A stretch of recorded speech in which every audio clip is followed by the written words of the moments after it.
DCB മീഡിയയുടെ പുതിയൊരു വീഡിയോയിലേക്ക് സ്വാഗതം. തൊഴിലുറപ്പ് പദ്ധതിയുമായും ക്ഷേമ പെൻഷൻ വിതരണവുമായി ബന്ധപ്പെട്ട് വന്നിരിക്കുന്ന ഏറ്റവും പുതിയ അറിയിപ്പുകളാണ് നിങ്ങളുമായി ഷെയർ ചെയ്യുന്നത്. വിശദ വിവരങ്ങളിലേക്ക് കടക്കുന്നതിന് മുൻപായി ചാനൽ ആദ്യമായി കാണുന്നവർ സബ്സ്ക്രൈബ് ചെയ്യുക, വീഡിയോ ലൈക്ക് ചെയ്യുക, ഫേസ്ബുക്കിൽ കാണുന്നവർ പേജ് ഫോളോ കൂടി ചെയ്യുക. ആദ്യത്തെ അറിയിപ്പ്, കേന്ദ്ര പദ്ധതിയായ മഹാത്മാഗാന്ധി ദേശീയ ഗ്രാമീണ തൊഴിലുറപ്പ് പദ്ധതി അഥവാ MGNREGA പേര് മാറ്റുന്ന ബിൽ ലോക്സഭയിൽ അവതരിപ്പിക്കുകയാണ്. Viksit Bharat guarantee for Rozgar and Ajeevika mission Gramin അഥവാ VBGRAMG 2025 എന്നാണ് പുതിയ ബില്ലിന്റെ പേര്. 2005 ദേശീയ തൊഴിലുറപ്പ് പദ്ധതി രാജ്യത്ത് ആദ്യമായി നടപ്പാക്കിയത്. ഇത് 2009 മഹാത്മാഗാന്ധി ദേശീയ ഗ്രാമീണ തൊഴിലുറപ്പ് പദ്ധതിയാക്കി മാറ്റുകയായിരുന്നു. ഗ്രാമീണ മേഖലകളിലെ സാമ്പത്തികമായി പിന്നോക്കം നിൽക്കുന്ന അവിദഗ്ധ തൊഴിലാളികൾക്ക് 100 തൊഴിൽ ദിനങ്ങൾ നൽകുന്നതായിരുന്നു പദ്ധതി. നിലവിൽ 15.4 കോടി പേർ പദ്ധതിയുടെ ഭാഗമായി തൊഴിലെടുക്കുന്നുണ്ട്.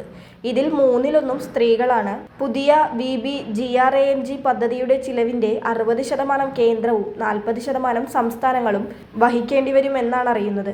ഇതോടെ തൊഴിലുറപ്പ് പദ്ധതിയുടെ കേന്ദ്ര വിഹിതം കുറയുകയും സംസ്ഥാന വിഹിതം കൂടുകയും ചെയ്യുമെന്നാണ് അറിയുന്നത്. സംസ്ഥാനങ്ങൾക്ക് ഇതുവരെ ഈ പദ്ധതിയിലേക്ക് കാര്യമായ വിഹിതം നൽകേണ്ടി വന്നിരുന്നില്ല. ഇത് സംസ്ഥാനങ്ങൾക്ക് സാമ്പത്തിക ബാധ്യതയാകുമെന്ന് പ്രതിപക്ഷ MPമാർ ചൂണ്ടിക്കാണിച്ചിട്ടുണ്ട്. എന്നാൽ കേന്ദ്ര സർക്കാർ വ്യക്തമാക്കുന്നത് തൊഴിൽ ദിനങ്ങൾ നിലവിലെ 100 എന്നതിൽ നിന്നും 125 വർദ്ധിപ്പിക്കുന്നുണ്ടെന്നതാണ്.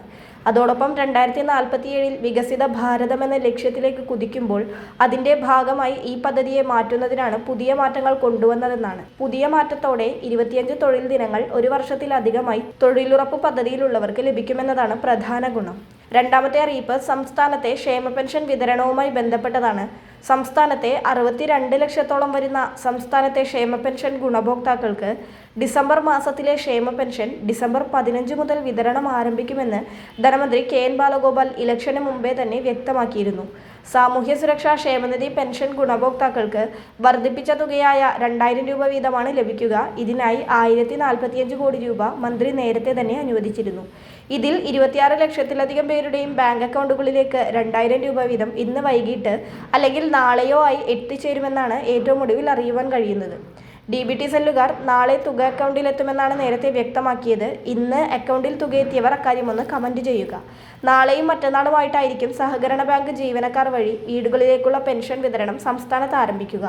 ഡിസംബർ 25 ക്രിസ്മസിന് മുൻപായി തന്നെ ബാങ്ക് അക്കൗണ്ട് വഴിയും സഹകരണ ജീവനക്കാർ വഴി വീടുകളിലേക്ക് നേരിട്ടുമുള്ള പെൻഷൻ വിതരണം പൂർത്തിയാക്കുവാനാണ് പദ്ധതി തയ്യാറാക്കിയിരിക്കുന്നത്. സാധാരണ 25-ാം തീയതിയോടനുബന്ധിച്ച് വിതരണം തുടങ്ങുന്ന ക്ഷേമ പെൻഷൻ ക്രിസ്മസിന് മുൻപായി എല്ലാവർക്കും ലഭിക്കുന്നതിനായിട്ടാണ് ഡിസംബർ 15 മുതൽ വിതരണം തുടങ്ങുന്നത്.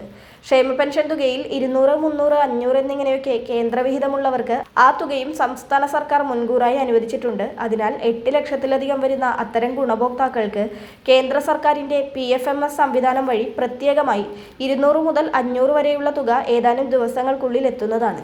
വളരെ പ്രധാനപ്പെട്ട ഈ ഒരു ഇൻഫർമേഷൻ നിങ്ങളുടെ സുഹൃത്തുക്കളിലേക്കും വാട്സപ്പ് ഗ്രൂപ്പുകളിലേക്കും ഷെയർ ചെയ്യുക. മറ്റൊരു ഇൻഫോർമേറ്റീവ് വീഡിയോയുമായി വീണ്ടും കാണാം.